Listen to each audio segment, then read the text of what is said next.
हम जानते हैं कि रेनेसां के समय क्रिश्चियनिटी के अंदर कई विचारों और सुधारों पर चर्चाएं हुई और इन्हीं चर्चाओं ने क्रिश्चियनिटी के अथॉरिटी को चैलेंज किया। तो hello everyone, this is Mayank Dubey and you are welcome to Fuke education.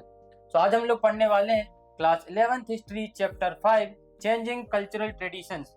उसमें हम आज पढ़ेंगे debates within the Christianity. अब क्रिश्चियनिटी से रिलेटेड किस प्रकार की चर्चा हुई, लोगों ने किस प्रकार से क्रिश्चियनिटी को चैलेंज किया, पोप्स की अथॉरिटी को मानने से इनकार कर दिया, धीरे धीरे लोग आंदोलन करने लगे क्रिश्चियनिटी के खिलाफ, लोगों के विचार तर्क सम्मत होने लगे, लोग सवाल करने लगे भगवान से रिलेटेड, विज्ञान से रिलेटेड, फिलॉसफी से रिलेटेड, अलग अलग प्रकार के लोग सवाल करने लगते हैं और सोसाइटी में इस प्रकार से तार्किक विचार आने लगते हैं। रेनेसां की शुरुआत हो जाती है, पुनर्जागरण सोसाइटी में आ जाता है।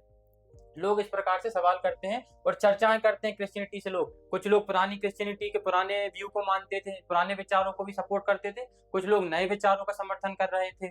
इस प्रकार से सोसाइटी में भी धीरे धीरे डिवीजन बनने लगता है। आज भी वर्तमान में हम देखते हैं कि कुछ लोग रहते हैं जो हमारे धर्म के विरुद्ध होते हैं, कुछ लोग धर्म का समर्थन करते हैं। अलग अलग प्रकार के विचार अलग अलग लोगों में होते हैं। तो इस प्रकार से इन लोगों के बीच में क्या होते हैं, डिबेट्स होती हैं, चर्चाएं होती हैं, अलग अलग लोग विचार देते हैं अपने अपने, और कैसे क्रिश्चियनिटी में धीरे धीरे सोसाइटी में सुधार आने लगता है। इसी रेनेसां और प्रकार से डेवलप होने लगता है। रेनेसां में और ज्यादा चेंजेस आने लगते हैं, सुधार होने लगते हैं। So trade and travel, military conquest and diplomatic contact linked Italian towns and courts with the world beyond. अब देखो धीरे धीरे लोग ट्रेवल कर रहे हैं, अलग अलग जगह मिलिट्री कंक्वेस्ट हो रहे हैं, जगह जगह जाकर लोग मिलिट्री कंट्रोल कर रहे हैं, डिप्लोमेटिक कॉन्टेक्ट बन रहे हैं, कूटनीतिक ऐसे संबंध बन रहे हैं लोगों में। अलग अलग लोग जाते हैं, एक जगह जाते हैं, लोगों को यहाँ के कल्चर के बारे में, यहाँ के विचारों के बारे में लोगों को पता लगता है। अब इटली के बाहर पूरे यूरोप में, पूरी दुनिया में धीरे धीरे यहाँ के विचार, जो रेनेसां का विचार है, जो पुनर्जागरण का विचार है, जो ह्यूमनिस्टिक व्यू है, लोगों तक धीरे धीरे फैलने लग रहे हैं। अब लोगों तक भी ये विचारधारा फैलेगी कि भाई जो चर्च है, जो क्रिश्चियनिटी, जो क्लर्जी क्लासेस है, जो आप पर डोमिनेट कर रही है, आप पर जो रिलीजन डोमिनेट कर रहा है, जो रिलीजन का प्रभुत्व, जो धर्म का प्रभुत्व आप पर बना हुआ है, वह सही नहीं है। आपकी भी इंडिविजुअल आइडेंटिटी है। अगर आपको ईश्वर से मिलना है या ईश्वर को जानना है तो आपको किसी भी मीडिएटर की आवश्यकता नहीं है। तो इस प्रकार से ये विचार संपूर्ण देश में, पूरी दुनिया में फैलने लगते हैं। The new culture was admired and imitated by educated and the wealthy classes. अब देखो जो पढ़े लिखे लोग होते थे, जो धर्म जिनके पास मतलब संपन्न लोग होते थे, जिनके पास धन होता था, बहुत ज्यादा पैसे वाले लोग, पढ़े लिखे लोग, इस प्रकार के जो नया कल्चर, जो नई संस्कृति आ रही है, जो नए विचार आ रहे हैं, इनकी बहुत प्रशंसा करते थे, बोलते थे एक प्रकार से ये सही भी है, और इवन वो लोग इसको अपने आप में स्वीकार भी करते थे और अपनाते भी थे। जो न्यू कल्चर आया है, ह्यूमनिस्ट व्यू का जो कल्चर आया है, ह्यूमनिज्म का जो नया कल्चर आ रहा है, सभी पढ़े लिखे लोग, धनी लोग, बुद्धिमान लोग इसको क्या अपनाते थे। Very few of new ideas, देखो very few of new ideas filtered down to the ordinary man who after all could not read or write. अब देखो, अब कुछ लोग लेकिन पढ़े लिखे नहीं थे, समझदार लोग नहीं थे, इनके अंदर इस प्रकार से बुद्धि विकसित नहीं हुई थी। वे लोग क्या करते थे, ऐसे जो नए विचार आते थे इनको मानने से इनकार कर देते थे, बोले हम इनको नहीं अपनाएंगे, आप जो भी कह रहे हो वो गलत कह रहे हो। आज भी वर्तमान में देखते हैं बहुत से ग्रामीण क्षेत्र के लोग आज भी अंधविश्वासों में मानते हैं और बहुत सारी पुरानी बातों में मानते हैं, जिनके चलते वो नए विचारों को नहीं अपनाना चाहते। तो इसी प्रकार से सोसाइटी में भी लोग हुआ करते थे। In the 15th and early 16th century, many scholars in universities in North Europe were attracted to humanist ideas। देखो 15th-16th सेंचुरी में आते आते क्या देखते हैं, बहुत सारे स्कॉलर, जो बुद्धिमान लोग होते हैं यूनिवर्सिटी में, कहाँ, नॉर्थ यूरोप में, वो ह्यूमनिस्ट आइडिया को अपनाते हैं, पढ़ते हैं, इस पर स्टडी करते हैं, रिसर्च करते हैं, वह इसका सपोर्ट करते हैं कि भाई ह्यूमनिस्ट आइडिया के बारे में, ह्यूमनिस्ट आइडिया क्या है। इटली के बाहर भी धीरे धीरे फैलने लग रहा है। अब देखो ग्रामीण क्षेत्र के लोग तो ये लोग भी इतने अच्छे से नहीं जान पाएंगे, इतने अच्छे से जो स्कॉलर्स और जो बुद्धिमान लोग यूनिवर्सिटीज में बैठे हैं, कॉलेज में बैठे हैं, वो इस विचारधारा को अच्छे से जान पाएंगे, समझ पाएंगे। लाइक देयर इटालियन कलीग्स, अब देखो उनके कुछ इटालियन कलीग्स की तरह, जो they too focused on classical Greek and Roman text along with the holy book of Christianity. जिस प्रकार हमने देखा कि भाई इटली में सबसे पहले क्रिश्चियनिटी वगैरह, ग्रीक रोमन टेक्स्ट को फिर से क्या लोग अपनाने लगे। जो उनका पहले रोमन कल्चर होता था, जो उनके ग्रीक टेक्स्ट होते थे, जो पुराने ग्रंथ होते थे, उसको भी ये लोग अपनाने लगे, क्योंकि इटली में शुरुआत हो गई है। इटली में जो प्योर फॉर्म ऑफ क्रिश्चियनिटी है, जो रोमन काल में होता था, जो बाइबल लिखी गई उस समय, क्या बाइबल लिखी गई, जो क्रिश्चियन की बुक है, क्या है हमारी क्रिश्चियनिटी की बुक, कौन सी है, बाइबल। जो बाइबल लिखी गई है, जो धर्म का जो मूल स्वरूप है, धर्म का सही प्रकार से क्या मतलब धर्म का जो बेस है, जहाँ से आधार है, जहाँ से धर्म की शुरुआत हुई, क्रिश्चियनिटी की हुई, उसका प्योर फॉर्म क्या है, ये तो धीरे धीरे उसमें चेंजेस आ गए हैं। लेकिन धर्म का जो पुराना रूप जो है, जो हमारे रोमन टेक्स्ट में है, जो ग्रीक में है, जो इटली के लोगों ने पहले से ही अपना लिया है, उसी को और भी लोग अपनाने लगते हैं। इटली के अलावा भी यूनिवर्सिटीज के स्कॉलर होते थे, यूरोप में भी धीरे धीरे ये विचारधारा फैलने लग रही है, और सभी लोग उसी प्रकार का जो रोमन कल्चर के समय जो हमारे क्रिश्चियनिटी का रूप होता था, जो स्वरूप होता था, उसको फिर से अपनाने लग रहे हैं। क्योंकि बाद में आके इन्होंने धीरे धीरे चेंज कर दिए हैं, और सभी नियम कानून जितने भी बनाए गए हैं वो स्वयं से बनाए हैं। ये सही नहीं है, जो रिचुअल बनाए हैं, जो ट्रेडिशंस बनाए हैं, एक प्रकार से सही नहीं रहते हैं। जो क्लर्जी क्लासेस होती थी, जो चर्च के लोग होते थे, अपने आप से ये नियम बना दिए गए, ये क्रिश्चियनिटी में पहले के समय नहीं हुआ करते थे।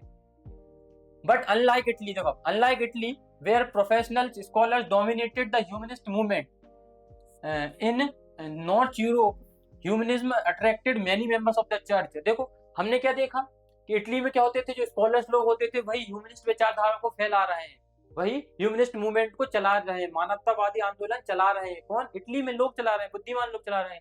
लेकिन भाई इसके अलावा हम क्या देखते हैं, यूरोप में जो चला रहे हैं मानवतावादी जो आंदोलन है, जो ह्यूमनिस्ट मूवमेंट है, वह कौन चला रहे हैं? Members of the church. जो लोग चर्च में है वे ही लोग चला रहे हैं, जो सदस्य होते थे जो चर्च के, क्लर्जी क्लासेस के जो हाईएस्ट डोमिनेटेड लोग होते थे, उनके अलावा भी चर्च में सदस्य होते हैं। ऐसे सदस्य जो चर्च के होते हुए भी ये ह्यूमनिस्ट मूवमेंट को आगे बढ़ा रहे हैं, ह्यूमनिस्ट मूवमेंट को आगे बढ़ा रहे हैं, मतलब कहीं ना कहीं वे भी रेनेसां को सपोर्ट कर रहे हैं चर्च के होने के बावजूद भी। They called a Christians to practice religion in a way laid down in the ancient text of their religion।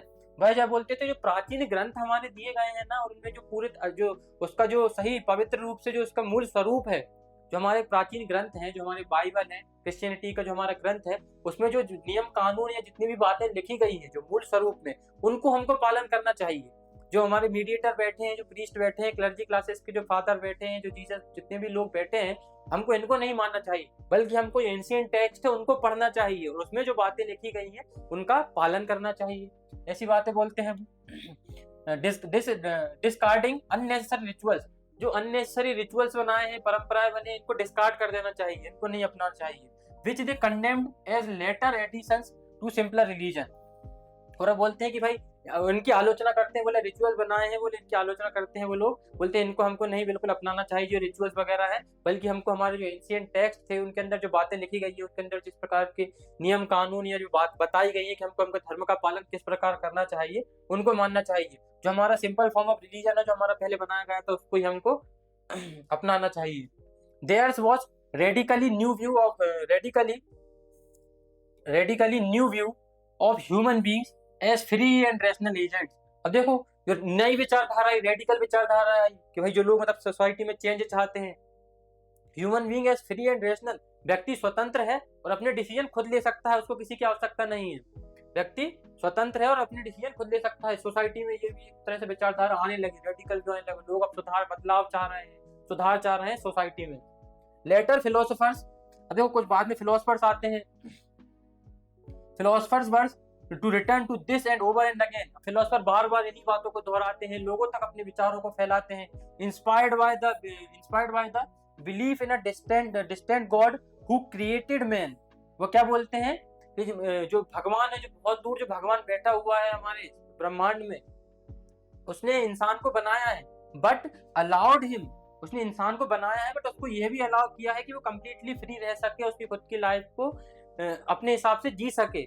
मानव को इंडिपेंडेंट है, जो दूर भगवान बैठा हुआ है, उसने इंसान को तो बना दिया है, पर उसने ये भी लोगों को अलाउ किया है कि अपने जीवन को अपने अनुसार जी सके। वह स्वतंत्र है, वह इंडिपेंडेंट है, वह फ्री है।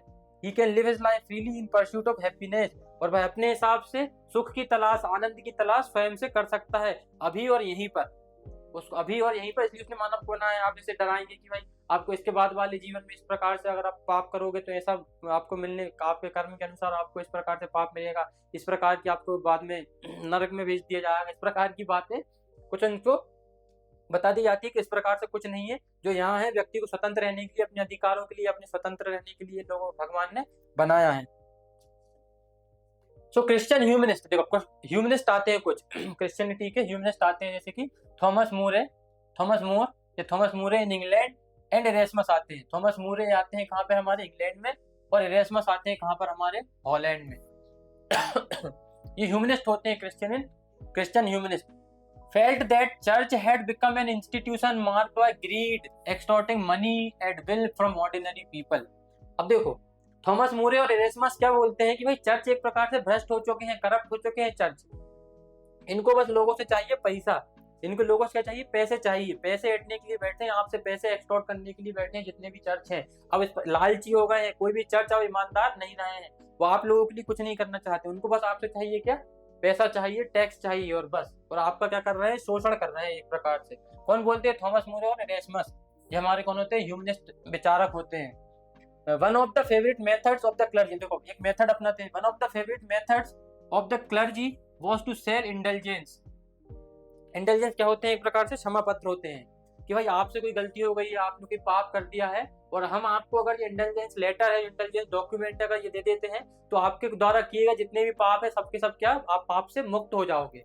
अ document which apparently freed the buyer from the burden of the sins he had committed. उसने जितने भी पाप किए हैं वो पाप से मुक्त हो जाएगा अगर चर्च क्या करेंगे, ये लेटर दे देंगे।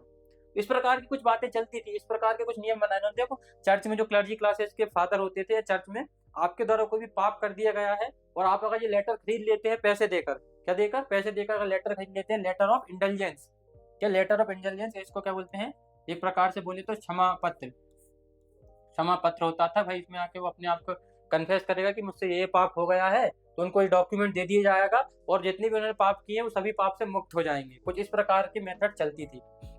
Christians came to realize from printed translation of the Bible in local language that their religion did not permit such practices।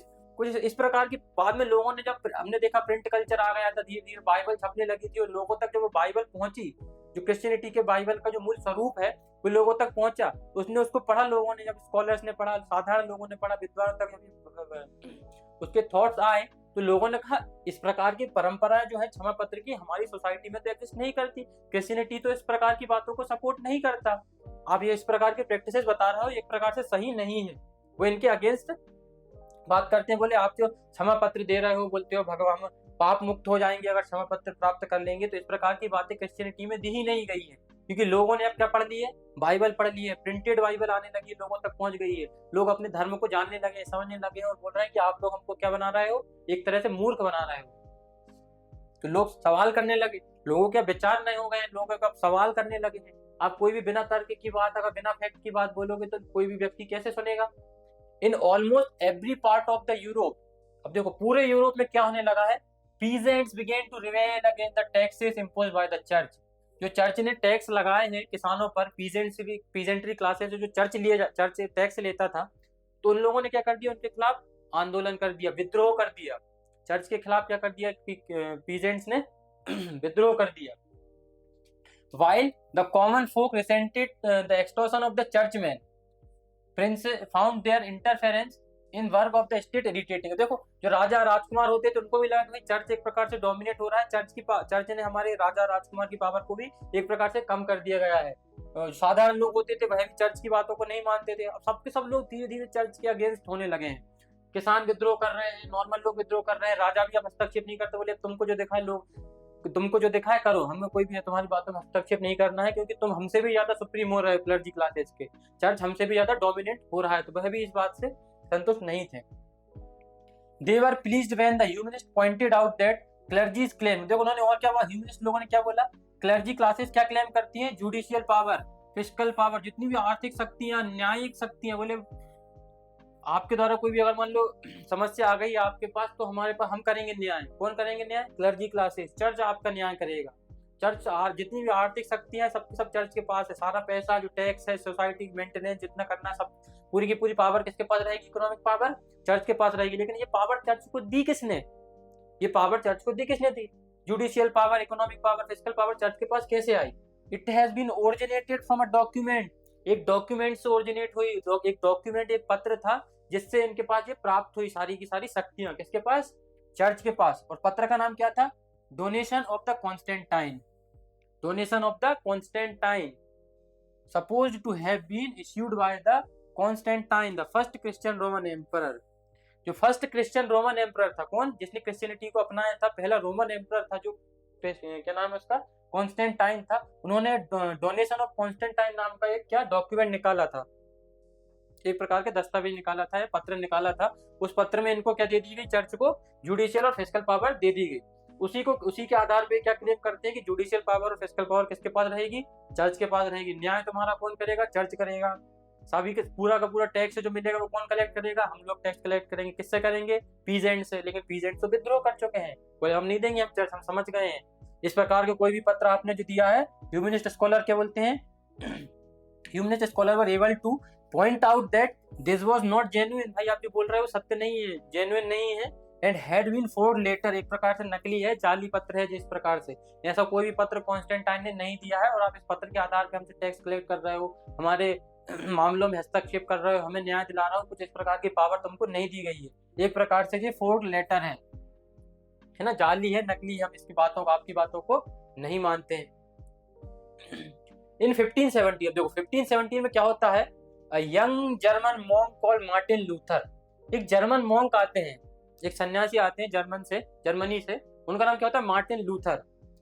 Launched a campaign, एक कैंपेन चलाते हैं अगेंस्ट, कैथोलिक चर्च। देखो कैथोलिक चर्च क्या होते थे, जो पुरानी विचारधारा में मानते थे। इसी कैथोलिक चर्च के अगेंस्ट में कौन आते हैं, प्रोटेस्टेंट्स आते हैं। कौन आते हैं, प्रोटेस्टेंट्स, जो इसके अगेंस्ट आवाज उठाते हैं, प्रोटेस्टेंट्स। और प्रोटेस्टेंट्स अपने क्या चलाते हैं, इस प्रकार से अपने एक रिफॉर्मेशन, एक रिवॉल्यूशन चलाते हैं, आंदोलन चलाते हैं इन्हीं के लिए। तो मार्टिन लूथर क्या करते हैं, कैंपेन चलाते हैं कैथोलिक चर्च के अगेंस्ट में। आर्ग्यूड दैट, अब क्या आर्ग्यूमेंट देते हैं, argued that a person did not need priest to establish contact with God. अगर हमको भगवान से कॉन्टैक्ट बनाना है या भगवान से संबंध बनाना है, तो हमको कोई मीडिएटर की जरूरत नहीं है, कोई प्रीस्ट या पुजारी या पंडित बताए आपने, जो आपके बीच में जो चर्च के फादर होते हैं, हमको इनकी आवश्यकता नहीं है अगर भगवान से हमको मिलना है। कौन बोलते हैं, मार्टिन लूथर बोले हमको आप अगर भगवान से मिलना है, भगवान से कॉन्टैक्ट करना है, तो हमको किसी भी मीडिएटर की जरूरत नहीं है, हमको किसी भी प्रीस्ट की जरूरत नहीं है। ही आस्क्ड, उसने अपने फॉलोअर से बोला, जितने भी उसके फॉलोअर थे उनसे क्या बोला मार्टिन लूथर ने, to have complete faith in God, भगवान में विश्वास रखो, भगवान में विश्वास रखना कोई गलत नहीं है। For faith alone could guide them to the right way and entry into the heaven. और अगर आप अगर भगवान में विश्वास रखते हो और अच्छे काम अगर कर रहे हो और सही जीवन जी रहे हो, तो आपको स्वर्ग की प्राप्ति हो सकती है। अब भगवान में विश्वास रखो ना, कोई मीडिएटर की बातों में विश्वास क्यों रख रहे हो। इस प्रकार की बातें कौन करते हैं, मार्टिन लूथर। बोले आपको किसी भी मीडिएटर की आवश्यकता नहीं है। This movement called the Protestant reformation, और इसी को क्या बोला जाने लगा, प्रोटेस्टेंट रिफॉर्मेशन बोला जाने लगा। लोग प्रोटेस्ट कर रहे हैं, लोग प्रोटेस्टेंट हो चुके हैं, और वह रिफॉर्मेशन चाहते हैं समाज में, सोसाइटी में क्या चाहते हैं, बदलाव चाहते हैं, चेंजेस चाहते हैं। जिस प्रकार से हम चाहते हैं हमारी सोसाइटी में चेंज, धीरे धीरे we need education, we need hospital, हमको अब इस प्रकार के सवाल हमारी सोसाइटी में उठाना चाहिए। अगर हम पुरानी विचारों पर आज भी रहेंगे तो हमारा ना देश विकास करेगा, ना समाज विकास करेगा, और केवल चंद लोगों के हाथ में हमारे देश की आर्थिक पूरी की पूरी पावर उन लोगों के हाथ में आ जाएगी। लेड टू द चर्च, अब देखो क्या होता है, Protestant Reformation led to the churches in Germany, Switzerland, सब जगह प्रोटेस्टेंट रिफॉर्मेशन के लिए आंदोलन चलने लग रहे हैं।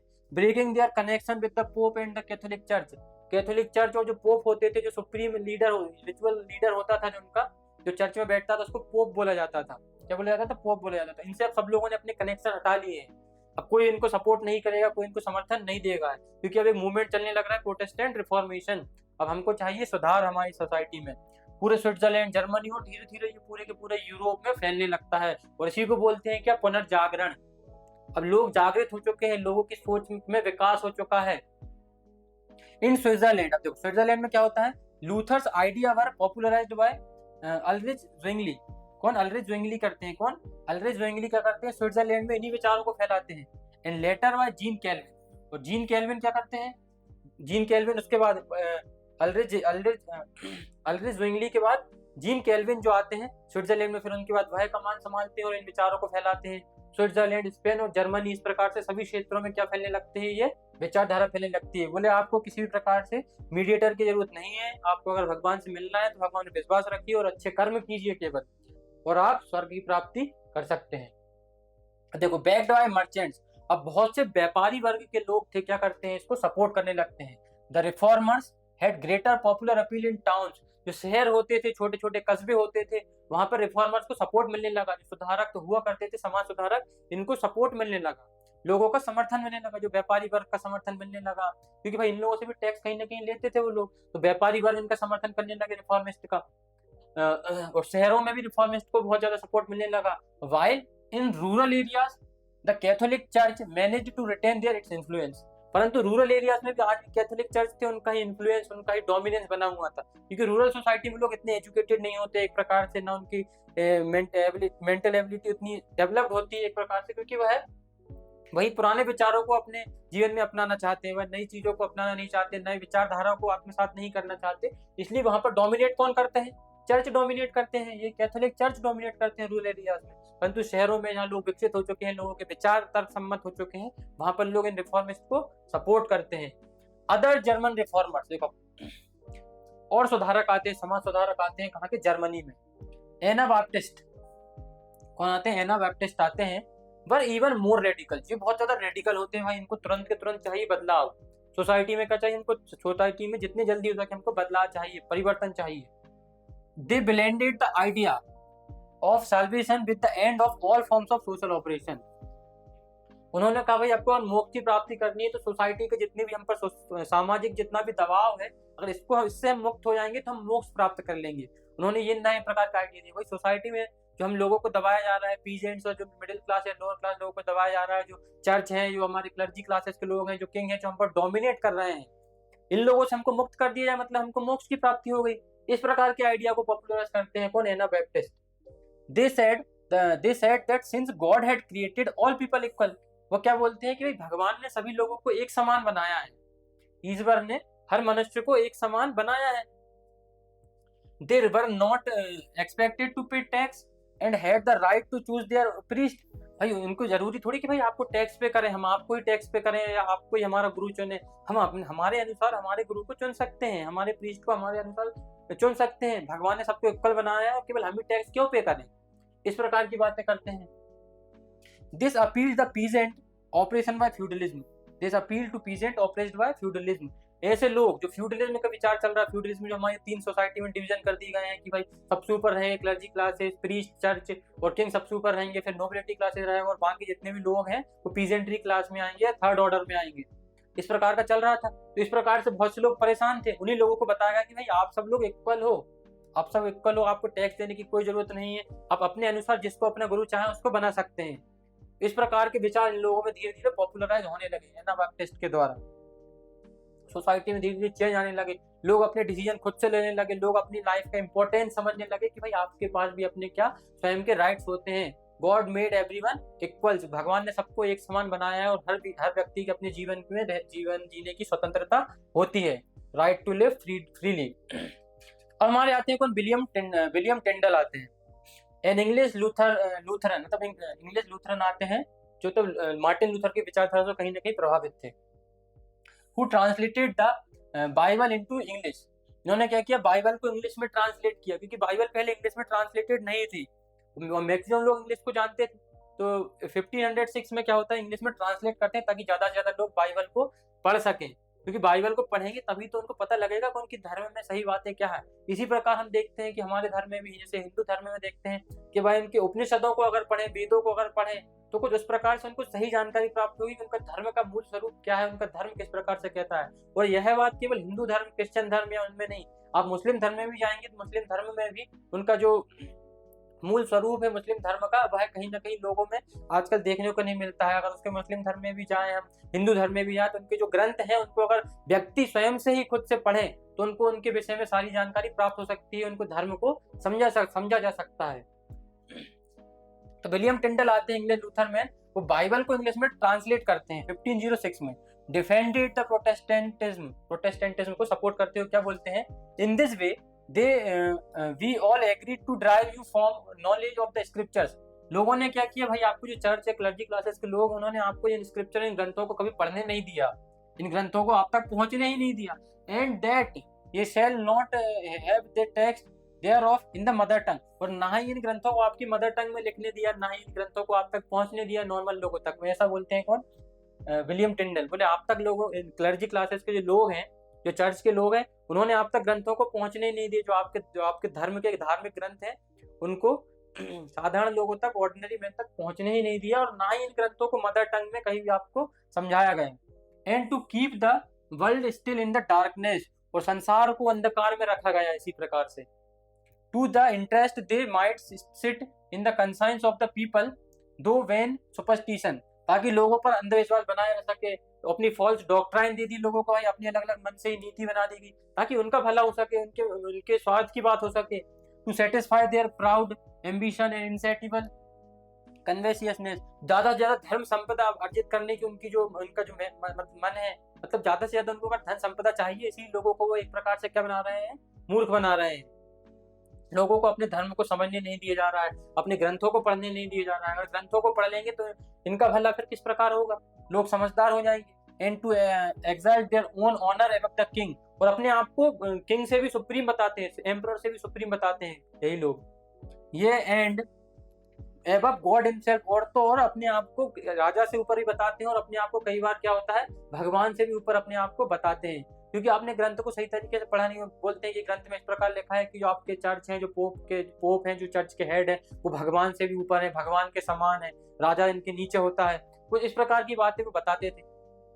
तो इसलिए क्या कहते हैं William Tyndale, which things only moved me to translate the New Testament, इसीलिए मैंने इस न्यू टेस्टामेंट को लिखा ताकि आप लोगों तक ये सही बातें जो हमारे बाइबल में लिखी है, जो हमारे क्रिश्चियनिटी के धार्मिक ग्रंथ में जो सही बात लिखी है, आप तक इसको पहुंचा रहा हूँ। किसके द्वारा पहुंचा रहा हूँ, इस न्यू टेस्टामेंट के द्वारा पहुंचा रहा हूँ। न्यू टेस्टामेंट क्या होता है, जो क्राइस्ट की जो असली टीचिंग जो दी गई है, क्राइस्ट के द्वारा जो सही बातें की गई है और उसके फॉलोअर्स के द्वारा जो शुरुआत में की गई थी, उन सभी पुरानी बातों को वापस न्यू टेस्टामेंट के फॉर्म में मैं आप लोगों तक पहुंचा रहा हूँ, ताकि आप सब लोग अपनी मातृभाषा में से पढ़कर समझ सके और अपने धर्म को जान सके कि आपके धर्म में किस प्रकार की बातें की गई है, जो रियल फॉर्म ऑफ क्रिश्चियनिटी है वो किस प्रकार की बातें करता है।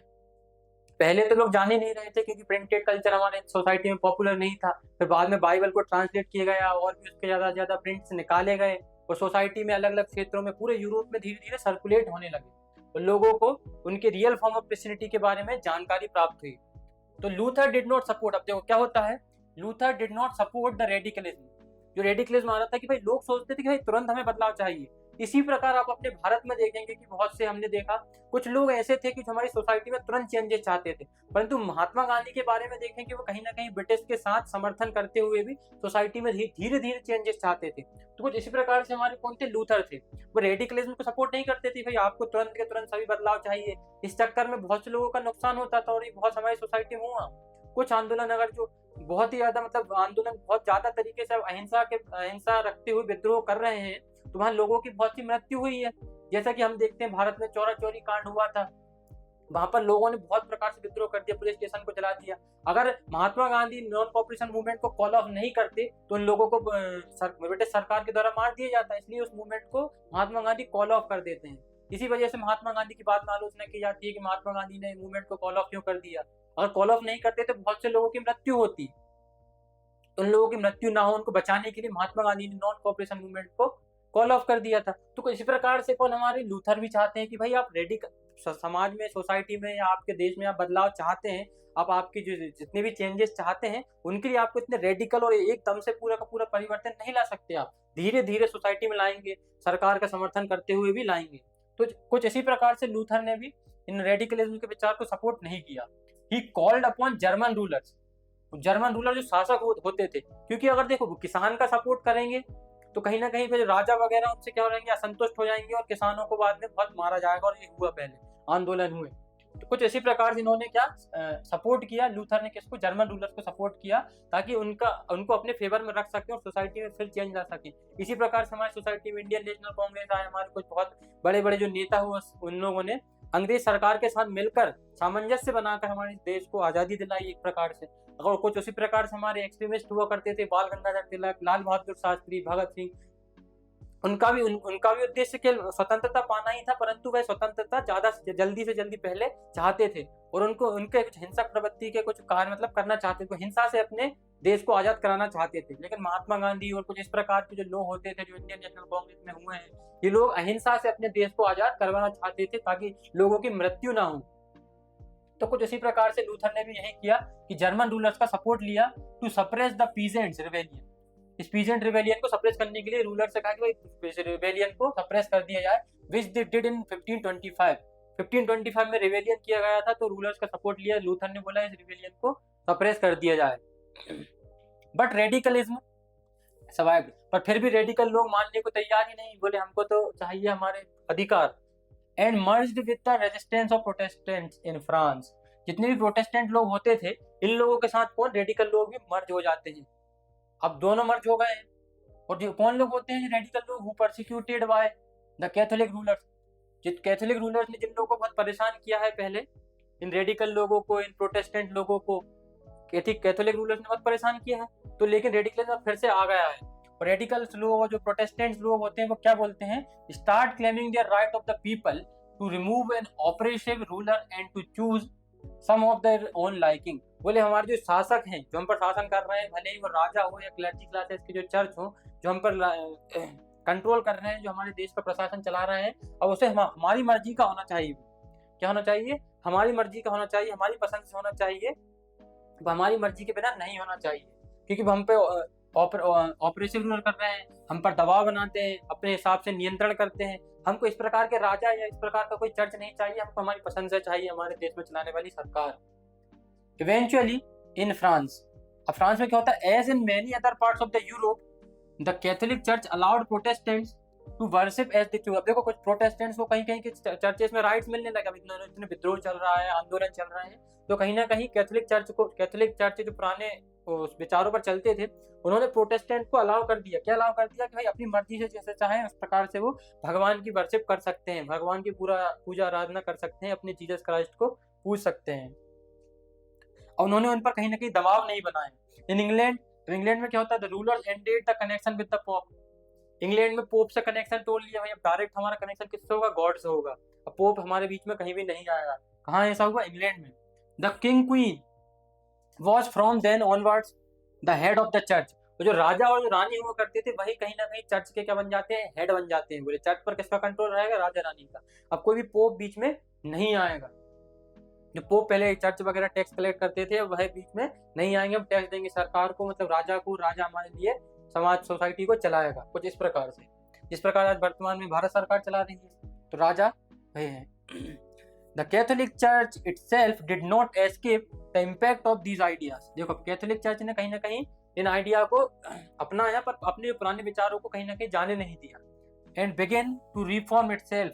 और जो कैथोलिक चर्च थे, उन्होंने अपने आप में सुधार करने की शुरुआत कर दी। बोले हम धीरे धीरे परिवर्तन लाएंगे। कैसे परिवर्तन, in Spain and Italy churchmen emphasise the need of simple life and service to poor. अब देखो कैथोलिक चर्च ने कहा अगर हम पूरे हमारे पुराने विचारों को रखेंगे और वही बात करेंगे, तो लोग फिर से विद्रोह कर देंगे और हमारा अस्तित्व भी मिट जाएगा, हम रहेंगे ही नहीं। तो हम क्या करते हैं, हमारे नियम कानून है, हमारी जो विचारधारा है, इसमें थोड़े से रिफॉर्म्स लाते हैं, चेंजेस लाते हैं। क्या चेंजेस लाते हैं कि भाई आप सिंपल लाइफ जिएंगे और गरीब लोगों की क्या करेंगे, सेवा करेंगे। क्या करेंगे, सिंपल लाइफ जिएंगे और गरीब लोगों की सेवा करेंगे। उन्होंने ये इस प्रकार के नए अपने विचार लाना शुरू कर दिए लोगों में। इन स्पेन में क्या होता है, इग्नेशियस लोयला होते हैं इन अटेम्प्ट टू कॉम्बैट प्रोटेस्टेंटिज्म से, मतलब अगेंस्ट उन्होंने अपने विचारों को दिया कि भाई अगर मुझे कॉम्बैट करना है इनसे अगर प्रोटेस्टेंट के होते हुए भी मुझे अगर सर्वाइव करना है, तो मुझे क्या करना पड़ेगा, एक सोसाइटी बनाना पड़ेगा। सोसाइटी बनाई इन्होंने, सोसाइटी ऑफ जीसस। 1540 में एक सोसाइटी ऑफ जीसस बनाया। बोले भाई अगर मैं प्रोटेस्टेंट के अगेंस्ट रहूंगा तो लोग तो मुझे खत्म कर देंगे यहाँ से। कौन, इग्नेशियस लोयला ने किया। तो इग्नेशियस लोयला क्या करते हैं, हिज फॉलोअर्स कॉल्ड जीसट्स। उन्होंने एक सोसाइटी बनाई, सोसाइटी ऑफ जीसस बनाई 1540 में। लोयला ने क्या बनाई, सोसाइटी ऑफ जीसस 1540 में, और उसके फॉलोअर्स को क्या कहा जाने लगा, जीसट्स कहा जाने लगा। हुज मिशन, और उनका मिशन क्या था, उनका लक्ष्य क्या था, was to serve the poor, गरीबों की सेवा करना, and widen their knowledge of other cultures, और अपने अलग अलग कल्चर, अलग अलग संस्कृति के लिए जो अपने नॉलेज है उसको और ज्यादा विकसित करना, अलग अलग कल्चर को समझना, अलग अलग संस्कृति को जानना, आपके स्वयं के धर्म का जो प्योर फॉर्म ऑफ क्रिश्चियनिटी है उसको आत्मसात करना और लोगों तक उसको पहुंचाना, लोगों की सेवा करना, सही प्रकार से जीवन जीना, शांत स्वभाव से जीवन जीना। लोग जो चाहते हैं लोगों का समर्थन करना, जिसमें लोगों की भलाई हो। कुछ इस प्रकार से सोसाइटी में धीरे धीरे चेंज लाने लगे। कौन सी सोसाइटी बनाई उन्होंने, सोसाइटी ऑफ जीसस। उसके फॉलोअर्स क्या कहलाते थे, जीसट्स। तो क्रिश्चियनिटी के अंदर हुए डिबेट्स ने सामाजिक और धार्मिक जागरूकता को बढ़ावा दिया और यहीं से शुरुआत होती है रिलीजियस फ्रीडम की। So thank you very much and don't forget to like, share and subscribe. Thank you.